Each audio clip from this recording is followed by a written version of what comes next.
Chapter 04 switches gears and changes from an algebraic setting into a probability or accounting branch of mathematics. So what we're going to do is we're going to try to get three things accomplished. Number one, we want to be able to use the fundamental counting method or principle to determine the total number of possible outcomes of an event.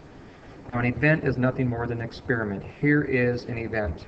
I'm going to run an experiment. I'm going to flip a quarter. When I flip a quarter, it can either come up heads or tails.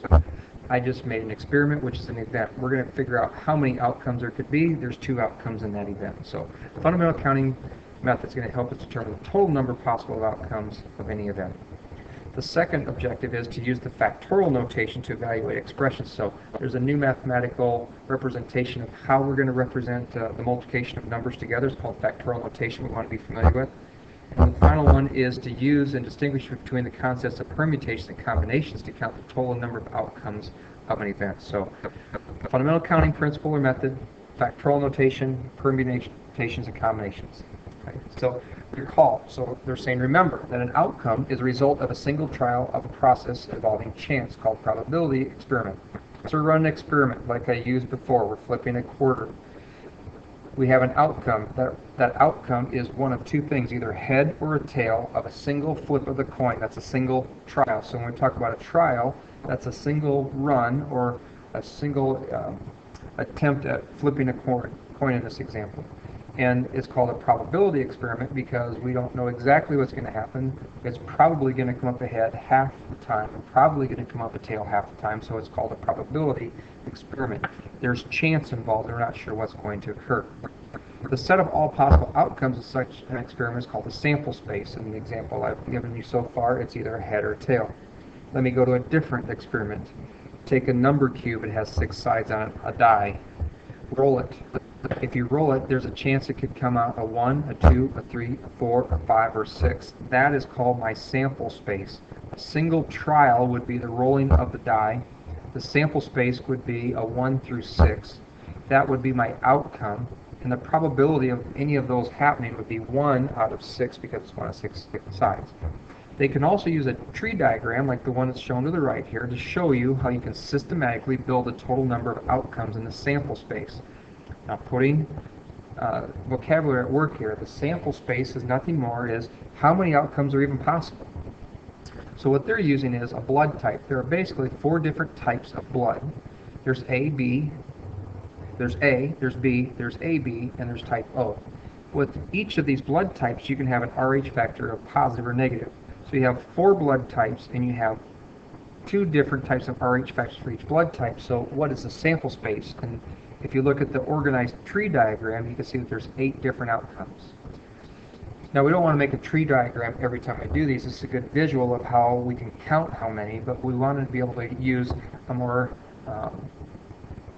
quick and efficient method called the fundamental counting principle. The fundamental counting principle says that if you know how many ways there are to have a blood type, which there are 4, and you know how many different RH factors there are, which are 2, then you can simply multiply the number of ways that you're going to get a blood type times the number of ways you get an RH factor to figure out your total number of outcomes. So it's 4 times 2, or 8 outcomes. So they've got this in words and they've got it in symbols, but I like the symbols one the best. If an event can occur, if an event M can occur in M ways, so our event M is if we can have 4 different blood types, that's our event, and it can happen 4 ways. It is followed by another event, and our second event is, you got to know your RH factor, and there's only 2 ways that that can occur, it's either positive or negative. Then the event M, the blood type, followed by a RH factor, how many different ways it can occur is M times N ways, which there's 4 possible blood types, 2 possible RH factors, or 4 times 2 are 8 different blood types. So I've gone through one example of counting how many outcomes there are in a sample space. So we know what our sample space will be, what the total list of our outcomes are. So we're going to look at 2 others. It says a bicycle manufacturer makes 5 and 10-speed bikes in 7 different colors and 4 different frames. How many different bicycles does the manufacturer make? Okay, so we've got to look at how many different events are happening. So let's look at event number 1, we've got a choice. We can either have a 5-speed or a 10-speed bike. There are 2 different ways that event 1 can happen, either 5 or 10-speed. Then we're going to look at event number 2. What's the second thing that we can do? Well, the second event is it comes in 7 different colors. So we've got 7 different ways that we can get colors. And then we have a third event in here and 4 different frame sizes. So here's our event number 3.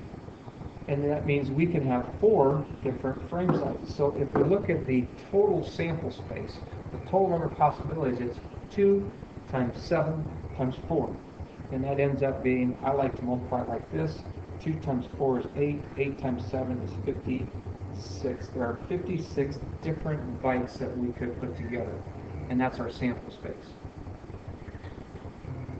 And that is utilizing the fundamental counting principle.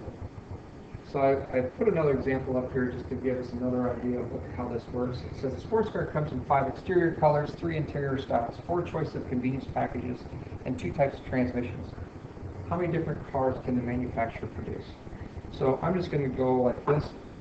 E1, what's our first event? How many different ways can we choose to have the first event happen? And our first event is exterior colors. We have a choice of 5 colors. We're going to multiply it times our second event. Our second event is we have 3 interior choices, so 3 colors of interior. Event 3, we have 4 choices for convenience packages, and that's whether you want a sunroof or you want power windows, power locks, heated, whatever, convenience groups. And then your fourth event, we have more events that are happening. We can get 2 types of transmission, so times 2. How many different types of cars can they produce? It's the product by using our fundamental counting principle of 5 times 3 times 4 times 2. So however you want to multiply these together, I like the 5 times 2, which is 10, and 10 times the 3 times 4, which is 12, is 120 different varieties of cars. So that's our sample space. Fundamental counting principle.